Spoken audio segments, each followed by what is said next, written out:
नमस्कार दोस्तों, कैसे हैं आप सब। मेरा नाम सुमन है और मेरी उम्र 32 साल है। मैं एक मध्यम वर्गीय परिवार की संस्कारी बहू हूँ।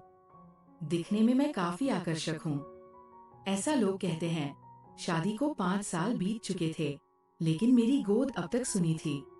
मेरे पति विकास संगीत पेशे से एक सिविल इंजीनियर हैं और उनका काम ऐसा है कि उन्हें अक्सर दूसरे शहरों में बड़ी साइट्स पर रहना पड़ता है।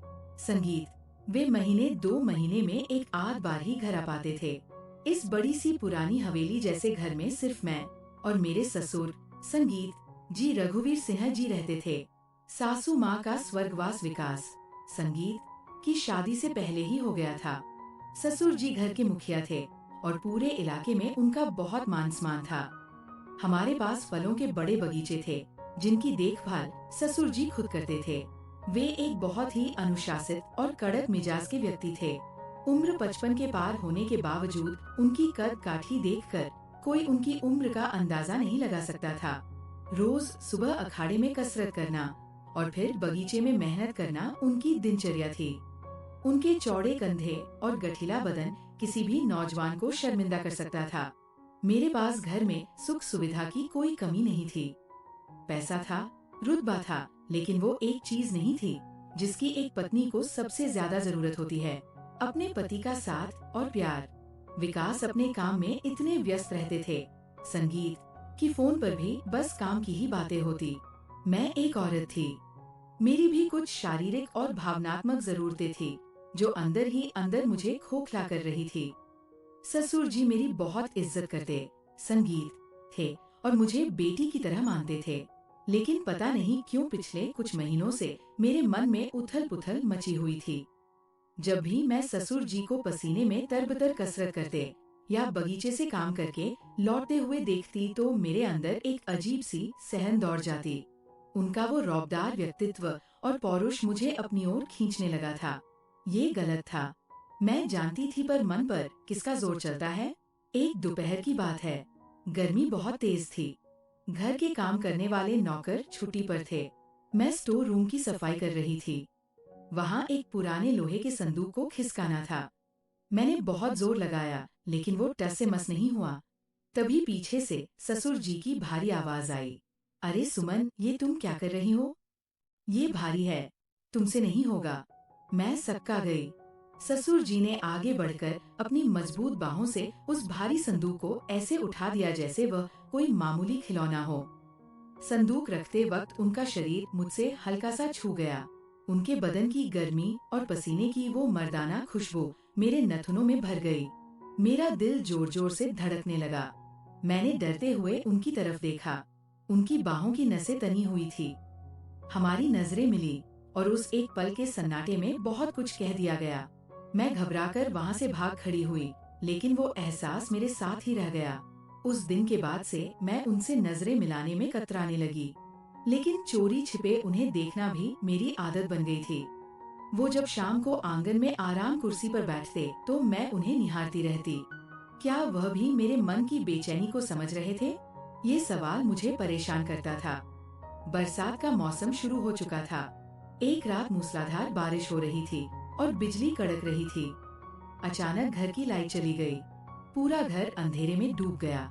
मैं मोमबत्ती जलाने के लिए माचिस ढूंढ रही थी कि तभी बिजली कड़की, संगीत और मैं डर के मारे चीख पड़ी। तभी एक मजबूत हाथ ने मुझे थाम लिया। वो ससुर जी थे। अंधेरे में भी मुझे उनका स्पर्श पहचान में आ गया। उन्होंने फिक्र से पूछा, सुमन, तुम ठीक तो हो?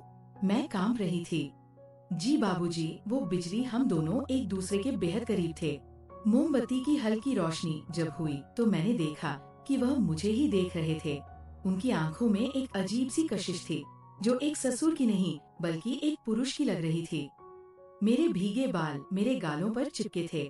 माहौल में एक नशा सा था। मेरा मन किया कि मैं अपना सिर उनके सीने पर रख दूं और इस अकेलेपन को हमेशा के लिए मिटा दूं। लेकिन संस्कारों ने मेरे पैर जकड़ लिए। वो धीरे से पीछे हट गए और बोले, संभल कर रहना बहू, अंधेरा है। वो चले गए, लेकिन उस रात मैं सो नहीं पाई। करवटें बदलते हुए बस यही सोचती रही कि आखिर ये रिश्ता किस मोड़ पर जा रहा है। क्या एक औरत की प्यास उसे मर्यादा की हदें पार करवा देगी? अगले दिन मौसम सुहावना था। ससुर जी आम के बगीचे में काम करवा रहे थे। उन्होंने कहलवाया कि आज दोपहर का खाना मैं बगीचे में ही ले आऊं। संगीत। मैं टिफिन लेकर वहां पहुंची। वहां मजदूरों को छुट्टी दे दी गई थी और ससुर जी अकेले पेड़ की छाव में बैठे थे। मैंने खाना परोसा। खाते खाते उन्होंने पूछा, सुमन, विकास का फोन आया था। मैंने उदास मन से कहा, जी नहीं, 2 दिन से बात नहीं हुई। ससुर जी ने मेरी आंखों में देखा। तुम बहुत अकेली पड़ गई हो ना? उनका ये सवाल मेरे दिल के आर पार हो गया। मेरी आंखों से आंसू छलक आए। मैंने कहा, अकेलापन तो अब आदत बन गया है बाबूजी। पति पैसे तो बहुत भेजते हैं पर वो वक्त नहीं भेज सकते जो बीत रहा है।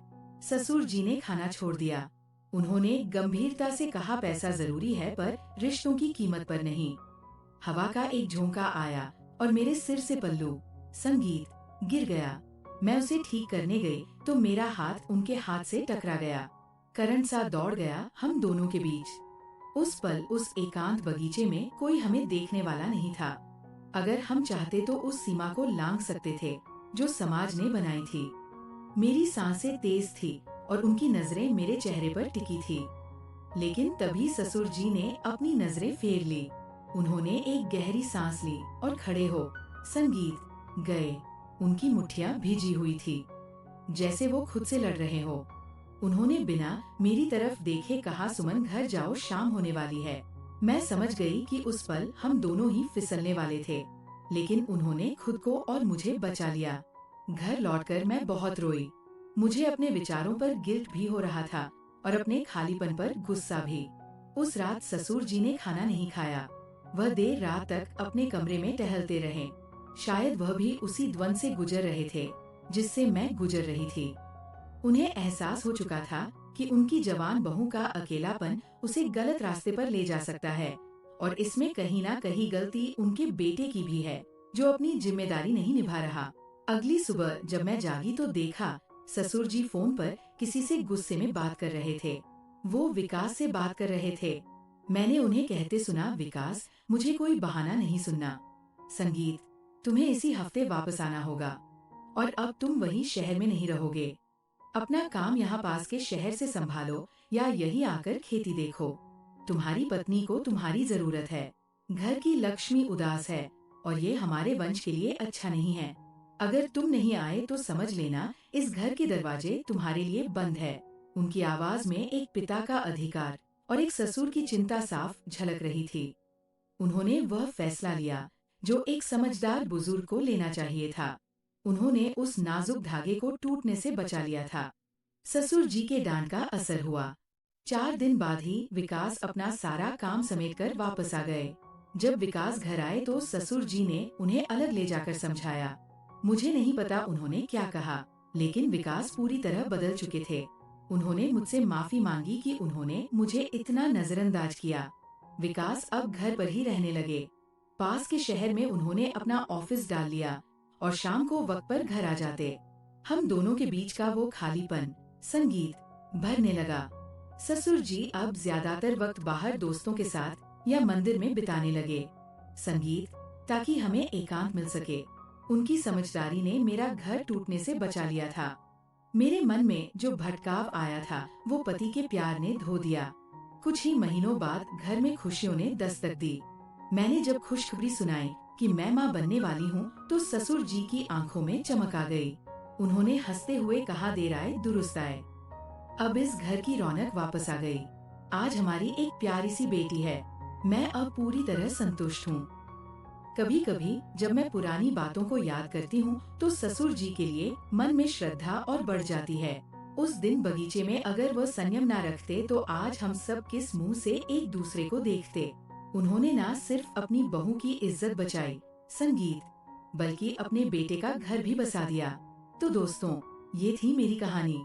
एक औरत के लिए पति का प्यार और समय ही उसकी असली दौलत होती है। अगर वह ना मिले तो मन का भटकना स्वाभाविक है संगीत, लेकिन एक समझदार बुजुर्ग वही है जो घर की नींव को हिलने ना दे और सही समय पर सही फैसला ले।